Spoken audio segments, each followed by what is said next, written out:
சட்ட it is legal, whether it is moral or not I don't know. பல விஷயங்கள் சட்டப்படி நடக்கும், ஆனால் அது தார்மீகமாக நடக்கிறதா இல்லையான்னு தெரியாது. இயேசுவை சிலுவையில் சாத்தினது கூட சட்டப்படி தான். சட்டப்படி ஒரு ரோமன் கோர்ட் வந்து பாண்டஸ் பிலேட் வந்து ஜீசஸ் கிரைஸ்டை வந்து க்ரூசிஃபை பண்ணணும்னு சொல்லி க்ரூசிஃபை பண்ணாங்க. ஆனால் அது சட்டப்படி அன்றைக்கி ரோமன் சட்டப்படி correct. But is it morally correct? இன்றைக்கி சுப்ரீம் கோர்ட் வந்து இந்த புது எலெக்ஷன் கமிஷன் செலெக்ஷன் ரூலில் இன்டர்ஃபியர் பண்ணல. அந்த புது ரூல் படி ஒரு பிரைம் மினிஸ்டர் அவர் சூஸ் பண்ணுற கேபினட் மினிஸ்டர், அது ஹோம் மினிஸ்டரை சூஸ் பண்ணியிருக்கார். எதிர்க்கட்சி தலைவர், பார்லிமெண்ட்டில் லார்ஜஸ்ட் பார்ட்டியோட லீடர், ஆப்போசிஷன் பார்ட்டி லீடர் 3 பேர். ஆனால் இது ஃபார்மாலிட்டி தானே. The majority is already proven 2-1 in favour of government. அதனால் கவர்மெண்ட் யாரை விரும்புகிறார்களோ அவர்களை தான் அவர்கள் நியமிப்பார்கள். அதனால் இந்த கூட்டம் வந்து ஒரு ஃபார்மாலிட்டி தான். டிசென்ட் நோட் வேணால் எழுதலாம் எதிர்க்கட்சி தலைவர், அவ்வளோதான். தமிழக அரசு செயல்படுத்தினாலும் நிதி பகிர்வு வந்து உரிய நிதி கொடுக்கலன்னு சொல்லி பட்ஜெட் மூலமா கூட தெரிவிச்சாங்க. ஆனா இவங்க வந்து நிறைய திட்டங்கள் நாங்கள் செயல்படுத்திட்டு இருக்கின்ற ஒரு பின்பத்தை உருவாக்குறாங்களா, ஒன்றிய அரசுக்கு விமர்சனமும் வைக்கப்படுது. இல்லை, பிரதம மந்திரி தமிழ்நாட்டுக்கு வரும்பொழுது அவர் ஒரு குற்றச்சாட்டை வைத்தார். தமிழ்நாடு வந்து மத்திய திட்டங்களுக்கு முடக்கு போடுகிறார்கள். ஆனால் எந்த திட்டத்துக்கு முடக்கு போடுறாங்கன்னு தெரியலையே. எந்த திட்டத்தை ஸ்பெசிஃபிக்காக சொல்லணும்ல. இந்த மாதிரி நாங்கள் ஒரு ஸ்கீம் போட்டிருக்கோம், இந்த ஸ்கீம் படி இப்படி இம்ப்ளிமெண்ட் பண்ணணும், இந்த இம்ப்ளிமெண்ட் பண்ணுறதுக்கு நாங்கள் இவ்வளோ நிதி கொடுத்துருக்குறோம். ஆனால் கிரவுண்டில் இம்ப்ளிமெண்ட் பண்ணுற இன்ஃப்ராஸ்ட்ரக்சரை வச்சிருக்கிற, கிரவுண்டில் இம்ப்ளிமெண்ட் பண்ணுற பியூரோக்ரஸியை வச்சிருக்கிற ஸ்டேட் கவர்மெண்ட் இதை இம்ப்ளிமெண்ட் பண்ண மாட்டேங்குதுன்னு ஏதாவது ஒரு ஸ்பெசிஃபிக் ஸ்கீமை மத்திய அரசாங்கமோ மத்திய அரசாங்கத்தை சார்ந்த அமைச்சர்களோ இல்லை மத்திய அரசாங்கத்தை சார்ந்த அரசியல் கட்சியோ சொல்லியிருக்காங்களா? ஒரு பொதுப்படையான குற்றச்சாட்டை வைக்கிறார்களே தவிர ஒரு ஸ்பெசிஃபிக் கம்ப்ளைண்ட் ஒன்று வைக்கலையே. அதனால் அதை தானே முதலமைச்சரும் சொல்லியிருக்காரு. நீங்கள் ஸ்பெசிஃபிக்காக சொல்லுங்கள், நாங்கள் பதில் சொல்கிறோம். ஸ்பெசிஃபிக்காக சொல்லாமல் பொதுப்படையாக சொல்கிறதுல என்ன அர்த்தம் இருக்குது? அதே மாதிரி சமூக வலைதளங்களை கூட நீங்க மக்கள் வந்து ஒன்றிய அரசுடைய எந்த திட்டங்களை நீங்க செயல்பட்டு இருக்கீங்க, இந்த திட்டங்கள் எல்லாம் நீங்க செயல்படுறீங்களா அப்படின்னு சொல்லி ஒரு கேம்பெயின் மாதிரி பண்ணிட்டு இருக்கிறதா சொல்றாங்க. ஒரு கால் சென்டர்ல வந்து கேட்கறாங்கல்ல, நீங்க ஒரு லோன் பேமெண்ட் பண்ற மாதிரி நீங்க ஒன்றிய அரசு திட்டங்களை பயனடைக்கலாம், ஒரு கேம்பெயின் உள்ள போயிருக்கு. அதை தடுக்கிறதுக்கெல்லாம் ஒன்றும் வழி கிடையாது. இன்னைக்கு சோஷியல் மீடியாவையோ டெலிகாமையோ தடுக்கிறதுக்கு வழி கிடையாது. அதெல்லாம் மிஸ்இன்ஃபர்மேஷன், ப்ராபகேண்டா தான். நேரடியாக மத்திய சர்க்காருடைய திட்டம் எது மக்களுக்கு போய் சேர்ந்துருக்குன்றது அவங்க தான் சொல்லணும். அந்த மாதிரி திட்டம் ஏதாவது அவங்க வகுத்து இருந்தாங்கன்னா அந்த திட்டத்தை வந்து மாநில அரசாங்கம் எப்படி தடுக்குது என்பதை அவர்கள் சொல்ல வேண்டும். ஸ்பெசிஃபிக் சொல்லாமல் பொதுப்படையாக சொல்வதில் எந்த அர்த்தமும் கிடையாது. ஆனால் நிதி வருவதில்லை என்பது ஸ்டாட்டிஸ்டிக்கல் ஃபேக்ட். நீங்கள் செஸ் சர்சார்ஜ் மூலமாக நீங்கள் வந்து வரி எடுத்துக்கிட்டீங்கன்னாக்க அதை வந்து நீங்கள் ஸ்டேட்டோட பங்கிடவே வேண்டாம். தமிழ்நாடு ₹1 வரி கட்டுது என்றால் அதுக்கு மீண்டும் வருவது 29 காசு தான். ஆனால் உத்தரப்பிரதேசம் ₹1 வரி கட்டுறாங்கன்னா அவங்களுக்கு திருப்பி வருது ₹2.73. இது fact, it's an economic fact. இதை வந்து பல தமிழ்நாட்டுக்கு முன்னாள் நிதியமைச்சர் சொல்லியிருக்கிறாங்க, இன்னைக்கு இருக்கிற நிதியமைச்சர் சொல்றாரு, கர்நாடகா சொல்லுது, கேரளா சொல்லுது, எல்லாருமே சொல்றாங்க. அதனால the devolution of funds to the states is very unfair. The federal ஸ்ட்ரக்சரே வந்து ஒரு கேள்விக்குறியாக இருக்குது. அவர்கள் வந்து ஒரு யூனிட்டரி கவர்மெண்ட் நடத்த வேண்டும், எல்லாத்தையுமே சென்ட்ரலைஸ் பண்ணணும், எல்லாத்தையுமே சென்ட்ரல் கவர்மெண்ட் தான் நடத்தணும். அதிகார மையம் வெறும் மத்திய சர்க்காரிடம் இருக்க வேண்டும், மத்திய சர்க்காரில் கூட அமைச்சரவையிடம் இருக்க வேண்டாம், பிரதம மந்திரி அலுவலகத்தில் போய் எல்லாமே இருக்க வேண்டும் என்பதுதான் அவர்களுடைய எண்ணம். இந்தியாவுடைய பன்முகத்தன்மை, இந்தியாவுடைய ஃபெடரல் ஸ்ட்ரக்சரை ஒரு கேள்விக்குறியாக ஆக்கி கொண்டிருக்கிறார்கள். மத்திய அரசுடைய அந்த அவங்க சொல்ற குற்றச்சாட்டு வந்து 17 திட்டங்கள் தமிழகத்துக்கு பயன்படக்கூடிய வகையில் இருக்கு. வீடு கட்டும் திட்டம், கழிப்பறை கட்டக்கூடிய திட்டங்கள், முத்ரா லோனுடைய வங்கி கடன் திட்டம், இதெல்லாம் தொடர்ச்சியா வந்து மாநில அரசு வந்து மறைச்சிட்டு இருக்கிறாங்க. வீடு கட்டும் திட்டம் வந்து 6.8 லட்சம் பேர் பயனடைந்திருக்கிறாங்க. சென்னை மாவட்டத்தில் மட்டும் 1 லட்சம் பேர் அப்படின்றாங்க. கழிப்பறை கட்டும் வசதியோட மட்டும் வந்து 5.23 லட்சம் பேர் பயன்பெற்று இருக்காங்க. இதெல்லாம் தான் வந்து மாநில அரசு தொடர்ச்சியா வந்து மறைக்கிறாங்க. இதெல்லாம் மத்திய அரசு செஞ்சுட்டு இருக்கு. இவங்க கொடுக்குற சப்சிடி, இந்த வீடு கட்டுற திட்டம் எனக்கு நல்லா தெரியும். பிஎம் ஹவுசிங் ஸ்கீம் நல்லாவே எனக்கு தெரியும். அதில் ₹2 லட்சம் என்னமோ கவர்மெண்ட் கொடுக்குறாங்க. யாருக்காவது இன்னைக்கு இருக்கிற செங்கல், ஜல்லி, கம்பி விலையில ₹2 லட்சம் வீடு கட்டிட்டாங்கன்னா அவங்களுக்கு வந்து நம்ம வந்து தனியாக நோபல் பிரைஸ் தான் கொடுக்கணும். ஏன்னா யாராலையுமே அதை கட்ட முடியாது. இன்றைக்கி வந்து அந்த ஸ்கீமில் பணம் வாங்குறவங்க அத்தனை பேருமே வசதி இல்லாதவர்கள் அந்த பணத்தை வாங்கி அவர்கள் சொந்த இடத்துல இந்த டாய்லெட் ஸ்கீமு கூட கொடுக்கும்போது கூட டோக்கன் அமௌண்ட் தான் கொடுக்குறாங்க. அது பத்துறதே கிடையாது. இன்றைக்கி இருக்கிற ரா மெட்டீரியல் காஸ்ட், இன்றைக்கி இருக்கிற மேன் பவர் காஸ்ட், அந்த லேபர் காஸ்ட் எல்லாம் வச்சிங்கன்னா அதை கட்டவே முடியாது. அதனால் இதை வந்து ஸ்டேட் கவர்மெண்ட் தடுக்கிறாங்கன்னு சொல்கிறது அவர்களுடைய இது ஒரு தவறான பிரச்சாரம். அது ரீதியான குற்றச்சாட்டு தானே இருக்கு. வாரிசு அரசியல் அப்படின்றத கடுமையாக பேசுறாரு, ஊழல் இருக்கு அப்படின்றது. வாரிசு அரசியல் அவர் பேசும்பொழுது சுஷ்மா ஸ்வராஜ் மகளை மனதில் வைத்துக்கொண்டு பேசியிருப்பார் என்று நான் நினைக்கிறேன். ஏன்னா இது வந்து ஒரு ட்ரைட் ஆர்குமெண்ட். வாரிசு அரசியல் ஒரு ட்ரைட் ஆர்குமெண்ட். அவர்கள் கட்சி கூட்டணி வைத்துக் கொண்டால் அந்த கட்சி வாரிசு அரசியல் இல்லை. இப்போ கர்நாடகாவில் ஜனதா தளோட கூட்டணி வைத்திருக்கிறார். அந்த கட்சியில் யார் இருக்கா? 3-4 தலைமுறையாக ஒரே கட்சியில் பதவியில் ஒரே நேரத்தில் இருக்கிற ஒரே கட்சி இந்தியாவில் அந்த தேவகவுடாவோட ஜனதாதள் கட்சி தான். அந்த கட்சியோட ஒரு கூட்டணி வச்சிருக்கிறார். இப்பொழுது தெலுங்கு தேசத்தோட ஒரு கூட்டணி வச்சிருக்கிறார். தெலுங்கு தேசம் எப்படி வந்துச்சு? மாமனார்கிட்ட இருந்து மாப்பிள்ளை எடுத்துக்கிட்ட கட்சி, அடுத்தது பையனுக்கு போகுது. அந்த கட்சி வாரிசு அரசியல் அவருக்கு படலை. அதனால் அவரோட கூட்டணி வைத்து கொண்டால் வாரிசு கிடையாது, அவரை எதிர்த்தால் வாரிசு கட்சி, அவரோட கட்சியில் சேர்ந்து விட்டால் வாரிசு என்ற ஒரு இவர் சொல்லுகிற அது ஒரு குற்றச்சாட்டாகவே நான் பார்க்கல, நான் பார்க்கவும் கூடாது. அப்படி அது போயிடுது. அவரோட எதிர்த்தா வாரிசு. அதனால் இது வந்து ஒரு போரிங் ஆர்குமெண்ட், ஒரு டயர்டு ஆர்குமெண்ட். இது ஒன்றும் ஒரு ஒரிஜினாலிட்டியாக கிடையாது இந்த ஆர்குமெண்ட். சார், தொடர்ந்து நீங்க சொல்லும்போது பெட்ரோல் சிஸ்டத்தையே பாஜக கவர்மெண்ட் வந்து சிதைக்கிறதா சொல்றீங்க. பட் மேடம் இந்திரா காந்தி பீரியட்ல கொண்டு போன கல்வியை வந்து பொதுப்பட்டியல் கொண்டு போனதை இன்ன வரைக்கும் நீங்க ஸ்டேட் கொடுக்கல. நீங்க இருந்த ரூலிங் சரி, அதை நீங்க செஞ்சது அவங்க இன்னும் அதே வீரத்தோட அதிமுக வந்து அதை விமர்சனம் வைக்கிறாங்க. காலம் மாற மாற ஒரு பொலிட்டிக்கல் பார்ட்டியோட திங்கிங்கும் மாறும். ஒரே ஸ்டாட்டிக்காக இருக்கிறது ஒரு பொலிட்டிக்கல் பார்ட்டியோட பொசிஷன் கிடையாது. நாங்கள் வந்து எமர்ஜென்சி, நீங்கள் ஏதாவது சொன்னோம், நீங்கள் சர்வாதிகாரம் பண்ணுறோன்னு சொன்னால் நீங்கள் எமர்ஜென்சியை சொல்லுவீங்க. நீங்கள் எமர்ஜென்சி அப்படி பார்த்தாக்க எந்த ஒரு அரசியல் கட்சியும் எந்த ஒரு திட்டத்தையுமே வந்து விமர்சனம் செய்ய முடியாது. நாங்கள் எமர்ஜென்சிக்கு நாங்கள் வருத்தம் தெரிவிச்சிருக்கோம். இந்திரா காந்தி அவர்களே வருத்தம் தெரிவிச்சிருக்கிறார். நாங்கள் வந்து டெல்லி ராயட்ஸுக்கு மன்மோகன் சிங் அவர்கள் வந்து வருத்தம் தெரிவிச்சிருக்காங்க. ஆனால் இவங்க கோத்ராவுக்கு வருத்தம் தெரிவிச்சதில்லை. அன்னைக்கு இருக்கிற பொசிஷன் இருந்திருக்கலாம். But political parties thinking also evolves. We are committed to a federal structure. We want to give more power to the states. Panchayat Raj கொண்டு வந்தது காங்கிரஸ் கட்சி தான், which was devolution of power. devolution of power பண்ணணும், அதிகார மையம் ஒரே இடத்துல குவிந்து இருக்கக்கூடாது என்பதுதான் காங்கிரஸ் கட்சியோட கரண்ட் திங்கிங். அப்போ காங்கிரஸ் கட்சி டீசென்ட்ரலைஸ் பண்ணுவாங்கங்கிறது எடுத்துக்கலாமா?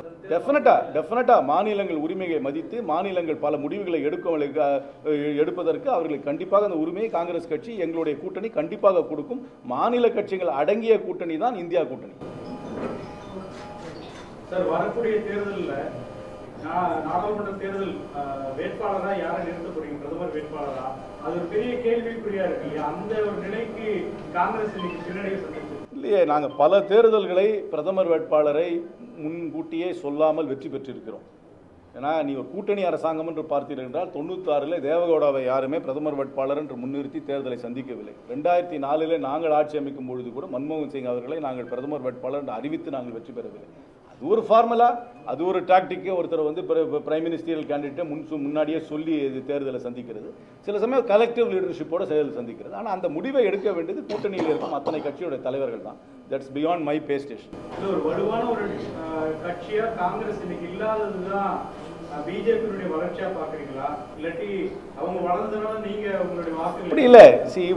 பிஜேபியோட வளர்ச்சி என்பது என்னை பொறுத்த வரைக்கும் ஹிந்தி பேசும் மாநிலங்களில் தான் அதிகமாக இருக்கிறது. ஹிந்தி பேசாத மாநிலங்கள் எடுத்து பார்த்தீங்கன்னா குஜராத்தை தவிர அவங்களுக்கு எங்கேயுமே தனிப்பட்ட மரிமை ஸ்ட்ரென்த் கிடையாது. நான் ஹிந்தி ஸ்பீக்கிங் ஸ்டேட் எக்ஸப்ட் குஜராத்தை பார்த்தீங்கன்னா அவர்களுக்கு செல்வாக்கு நேரடியாக கிடையாது. கர்நாடகாவில் வேணால் ஒரு அளவுக்கு வந்துட்டு போதும் இல்லையா, ஒரு பர்மனன்ட் செல்வாக்கு இருக்கிற மாதிரி தெரியல. இந்த ஹிந்தி பேசுகின்ற மாநிலத்தில் அந்த ஹிந்துத்துவா கொள்கை, குறிப்பாக இஸ்லாமிய மக்களை ஒடுக்க வேண்டும் என்ற அவர்களுடைய நிலைப்பாட்டுக்கு ஒரு செக்ஷன்லேருந்து வரவேற்பு இருக்கிறது. அது சமுதாயத்தில் வேரூன்றி விட்டதால் அவர்களுக்கு அங்கு கொஞ்சம் செல்வாக்கு அதிகமாக இருக்குது. ஆனால் ஹிந்தி பேசாத மாநிலங்கள், அதனால தானே அவசரமாக போய் ஆந்திராவில் ஒரு கூட்டணி வைக்கிறாங்க. தேவையே இல்லை. இதுக்கு பிஜு ஜனதா தளுக்கு அந்த கூட்டணி தேவையே இல்லை. ஆனால் பிஜு ஜனதா தளோட ஒரு கூட்டணி வைக்க முயற்சி பண்ணிட்டு இருக்காங்க. நான் ஹிந்தி ஸ்பீக்கிங் ஸ்டேட்டில் அவங்களுக்கு ஒரு கூட்டணிக்காக தேடிக்கொண்டு தான் இருக்காங்க. பஞ்சாபில் முன்னாடி அகாலிதளோட கூட்டணி வைத்தார்கள், மகாராஷ்டிராவில் கூட்டணி வச்சிருக்கிறாங்க. நான் ஹிந்தி ஸ்பீக்கிங் ஸ்டேட்டில் அவர்களுக்கு ஒன்றும் அவ்வளோ செல்வாக்கு இல்லை. இது ஒரு ஹிந்துத்துவா பார்ட்டியாக தான் நான் பார்க்கிறேன். இது ஒரு பேன் இண்டியா பார்ட்டியாகவே நான் பார்க்கவில்லை. ஆனால் அவர்கள் சொல்லும் அந்த கருத்துக்கு அங்கே அந்த இஸ்லாமியர்களை வந்து இரண்டாம் கட்ட மக்களாக ஒதுக்க வேண்டும் என்ற ஒரு சிந்தனைக்கு அவர்கள் சிலர் வந்து ஆதரவாக இருக்கிறார்கள். ஸ்டேட் பேங்க் வந்து இப்ப அந்த பெட்டிஷனை வந்து கோர்ட் டிஸ்மிஸ் பண்ணிட்டு மார்ச்சுக்குள்ள ரிப்ளை பண்ண சொல்லிருக்காங்க. 15ஆம் தேதிக்குள்ள ரிப்ளையா டீடைல் கொடுக்க சொல்லிருக்காங்களா? ஆக்சுவலா தாக்கல் செஞ்ச உத்தரவு வந்து ரத்து பண்ணிருக்காங்க. எஸ்பியோட வாதங்கள் எல்லாத்தையும் நிராகரிச்சு மார்ச் 15ஆம் தேதிக்குள்ள தாக்கல் செய்யுங்க அந்த உத்தரவு டீடைல கொடுக்க சொல்லிருக்காங்களா? அதை வெல்கம் பண்ணுறேன். அதை பண்ணியிருக்கலாம். ஏன்னா இவங்க கம்ப்யூட்டரைஸ் டேல வந்து இவங்கனால அந்த டேட்டா கொடுக்க முடியாதுன்றது ஏற்றுக்க முடியாது. இந்த இது அந்த பெட்டிஷன்ல வந்து name of the purchaser of electoral bonds and denomination of the bonds separate ஆகும், bonds redeemed by the respective political party separate ஆகும் கேட்டிருக்காங்க. Do you think it is appropriate to indicate it because can they match the purchase person? எவ்வளவு பார்ட்டிக்கு எவ்வளவு வந்திருக்குன்னு தெரிஞ்சிரும்ல. செப்பரேட்டா தான் கொடுக்க சொல்லிருக்காங்க. அப்புறம் எந்த பார்ட்டிக்கு யார் கொடுத்துருக்காங்கன்னு தெரிஞ்சிடும்ல. மற்றவங்க எல்லாருக்கும் சேர்த்து 10%, ஒரு பார்ட்டிக்கு 90%. என்ன 90% சொல்றாங்க, ஆள். யார் பர்ச்சேசர்னு சொல்றாங்க, உங்க பார்ட்டிக்கு எவ்வளவு வந்திருக்குன்னு சொல்றாங்க, இந்த பர்ச்சேசரோட பாண்ட் அங்க போகுதுன்னு சொல்ல வேண்டாம்ன்றாங்களா? நீதிமன்றம் இப்படி தெரிவிக்கிறத நீங்க பாத்தீங்க. இல்ல நான் ஆர்டர் படிக்காம என்னால சொல்ல முடியாது. நீங்க சொல்றத வச்சு என்னால சொல்ல முடியாது. Detailed order Detailed பார்க்கணும். பார்க்கணும், ஆர்டர் பார்க்கணும். But any disclosure is welcome. ஏன்னா இப்போ நோ டிஸ்க்ளோசர்ல இருந்து பார்ஷியல் டிஸ்க்ளோசருக்கு வரும். ஃபுல் டிஸ்க்ளோசர் கொஞ்சம் நாள்ல வந்துரும்னு வச்சுக்கோமே. அட்லீஸ்ட் ஒரு பார்ஷியல் டிஸ்க்ளோசராவது வரும். உங்களை மாதிரி 4 மீடியா ஃப்ரெண்ட்ஸ் ஒர்க் அவுட் பண்ணுறதுக்கு எவ்வளோ நடப்பது? அது தெரியாது எனக்கு. அதை நான் ஃபுல்லா படிச்சா தான் எனக்கு புரியும். அது எனக்கு அப்படியே பார்ட் டைமாக கூட வந்ததுன்னா கூட தலைவர்னு சொல்லி பேசுனதா ஒரு வீடியோ அப்பப்போ இல்லையே, அப்படி நான் பேசவே இல்லையே. அந்த மாதிரி ஸ்டாண்ட்ல நீங்க இருந்தீங்களா? நான் அப்படி நான் பேசவே இல்லையே. நான் என்ன பேசுனேன்னு கரெக்டாக கோட் பண்ணிங்கன்னா நான் சொல்கிறேன். நான் தந்தி டிவிக்கு கொடுத்தேன். தந்தி டிவி நிபுணர் இருந்தானா போடலாம். ஆனால் போர் அடிக்கும் 39 நிமிஷம். அது நீங்கள் பார்க்கணும் அதப்போ. அதனால் அது கேட்டீங்க. நான் அப்படின்னு சொல்லவே இல்லையே. நான் தந்தி டிவியில் தமிழில் தான் சொன்னேன். அதனால் அது கரெக்டாக கேட்டு கோட் பண்ணிங்கன்னா நான் பதில் சொல்கிறேன். நான் என்ன சொன்னேன்? அவரை எப்படி பாக்குறீங்க? ஒரு ப்ராபகண்டா மிஷினாக பார்க்குறேன். கோபல்ஸோட ப்ராபகண்டா மிஷினாக நான் வந்து மோதியை பார்க்குறேன். ஒரு நல்ல ப்ராபகண்டா மிஷினாக பார்க்குறேன். அவ்வளோதான் ஒழிய வேறு எதுவும் நான் சொல்லலை. அவர் ஒரு ப்ராபகண்டா மிஷினாக தான் அன்றைக்கும் சொன்னேன். இன்றைக்கும் அவர் ஒரு ப்ராபகண்டா, அதாவது பொய் பிரச்சாரம் செய்வது தான் ப்ராபகண்டான்ற அர்த்தம் ஆங்கிலத்தில். அந்த ப்ராபகண்டா செய்கிறதுல ஒரு வல்லவராக பார்க்குறேன். பொய் பிரச்சாரம் செய்வதில் கோபல்ஸை போன்ற வல்லவர் என்று தான் சொல்கிறேனே தவிர வேறு எந்த வகையிலையும் அவரை நான் சொல்லவே இல்லை. நான் ஒன்று புகழ்ந்து அதான் நான் பேட்டியில் சொன்னேன். ப்ராபகண்டா, பிஜேபியோட ப்ராபகண்டா, மோடியோட ப்ராபகண்டா என்பது பொய் பிரச்சாரம். பொய் பிரச்சாரம் 15 லட்சம் கொடுக்குறேன்னு சொன்னது பொய் பிரச்சாரம். இங்கே வந்து ஸ்கீம்ஸ் அறிவிக்கிறது.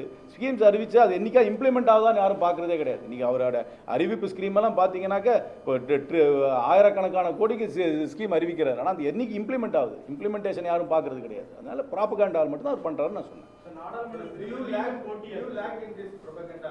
You see, the organs of the media are greatly controlled by the ruling dispensation, and because they control the organs of the media in a great number, and because they control the agencies, the criticism against them and the calling out of their falsehoods is limited. Anybody who speaks out against them faces the wrath of the law, as we see it today. So in that way, we are not lacking in courage. We are lacking in the platform. We are lacking in the platform because we are being deplatformed and we are being disadvantaged by it. Sir, பாஜகவோ இந்துத்துவ கட்சிக்கு விமர்சனம் தொடர்ந்து வைக்கிறீங்க, அதை எதிர்க்கவும் செய்றீங்க. இந்துத்துவக்கு எதிராக அமைச்சர் உதயநிதி ஸ்டாலின் பேசின சனாதன கொள்கையை எடுத்து நீதிமன்றங்கள் வழக்கிருக்கு. ஆனா வடநாட்கள்ல இந்துத்துவாவை எதிர்த்து அவர் பேசுறது வந்து ஒரு ப்ராபகண்ட் பண்ணப்படுது.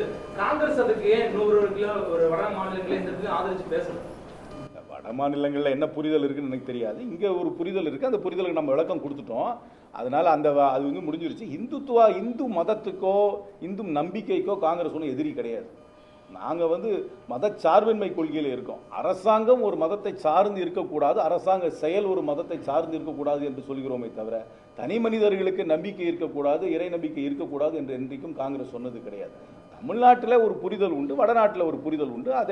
அதை விளக்கம் கொடுத்தாச்சு. அந்த இஷ்யூ முடிஞ்சு போச்சு. அதனால் தமிழ்நாட்டில் நம்மளுடைய வாடிக்கையாக பேசும் பழக்கத்தை வைத்து வடநாட்டில் யாராவது பிரச்சாரம் செய்கிறார்கள் என்றால் அதனால் எந்த பயனும் அவர்களுக்கு கிடையாது. அவர்கள் வாடிக்கையாக அவர்கள் பயன்படுத்தும் சொற்கள், அவர்களுடைய கருத்துக்களை வைத்து இங்கேயும் அரசியல் நடக்காது. ஒரு மாநிலத்துக்கும் ஒரு அரசியல் இலக்கணம் இருக்குது. அந்த அரசியல் இலக்கணத்துப்படி தான் அரசியல் நடக்கும். மீண்டும் தேர்தலில் போட்டியா? அதெல்லாம் கட்சியோட மேலிடம் தான் முடிவு பண்ணணும். எந்த தொகுதிகளிலே காங்கிரஸ் போட்டியிடும் என்பதை கூட்டணி கட்சியின் தலைமையான திராவிட முன்னேற்ற கழகத்துடன் பேச்சுவார்த்தையின் மூலமாக முடிவு செய்வார்கள். ஒவ்வொரு தொகுதியிலும் யார் வேட்பாளராக இருப்பார்கள் என்பது காங்கிரஸ் கட்சியோட தலைமை தான் முடிவு செய்யும். சமீபத்தில் நிர்வாகிகள் கூட்டத்தில் நீங்க அதே தொகுதியில போட்டியிடக்கூடாது அப்படின்ற மாதிரி அவங்க சொன்னதா ஒரு கட்சிக்கும் ஒரு கருத்து இருக்கும். எல்லா கட்சிக்கும் எல்லா கட்சிக்கும் கருத்து இருக்கும். அதனால் அவங்க கருத்து இருக்கலாம். அதனால் அது வந்து எந்த ஒரு மாவட்டத்திலும் ஒரு கட்சிக்குள்ளே பல கருத்துக்கள் இருக்கும். ஜனநாயக கட்சியில் பல கருத்துக்கள் பல பேருக்கு இருக்கும். நீங்க சிறப்பா செயல்பட்டதா நீங்க நினைக்கிறீங்களா? மனசாட்சிக்குப்படி செயல்பட்டேன் என்று முழுமையாக நினைக்கிறேன். எனக்கு கொடுக்கப்பட்ட அதிகார வரம்புக்குள்ளே நான் செயல்பட்டேன். என்னால் முடிந்ததை கண்டிப்பாக செய்தேன். யாரையும் சார்ந்தோ யாரையும் வெறுத்தோ எந்த மக்களையோ சமுதாய ரீதியாகவோ மத ரீதியாகவோ ஆதரித்தோ எதிர்த்தோ நான் செயல்படவில்லை. எல்லோருக்கும் பொது பிரதிநிதியாக என்னுடைய பாராளுமன்ற தொகுதியிலே வெளிப்படையான முறையிலே செயல்பட்டேன் என்ற முழு மன நிறைவோடு தான் நான் இருக்கிறேன். ஓகே. 42 கான்ஸ்டிடியூன்சிஸ் வேட்பாளர் போட்டாங்க, கேம்பெயின் ஆரம்பிச்சிட்டாங்க. India பிரிமிஷ் செல்டாங்க. See, every time a constituent member of the India கூட்டணியில் நம்ம கூட ஒரு அலையன்ஸ்க்கு வராது. இது செட்பேக் தான். But we have to deal with the situation. நம்ம என்ன காரணத்துக்காக அவர்கள் வந்து திடுதிப்புன்னு அவர்கள் பண்ணார்கள் என்று எனக்கு தெரியவில்லை. எங்களுடைய அகில இந்திய தலைமை இன்றைக்கு கூட சொல்லியிருக்கிறார்கள், இன்னும் we are still hopeful of some sort of negotiated arrangement with the Trinamool Congress. அது வந்தால் நல்லா இருக்கும் தான் எல்லாருமே விரும்புகிறோம். ஆனால் வருமா இல்லையான்னு எனக்கு சொல்ல தெரியும். Okay, anything else? Thank you.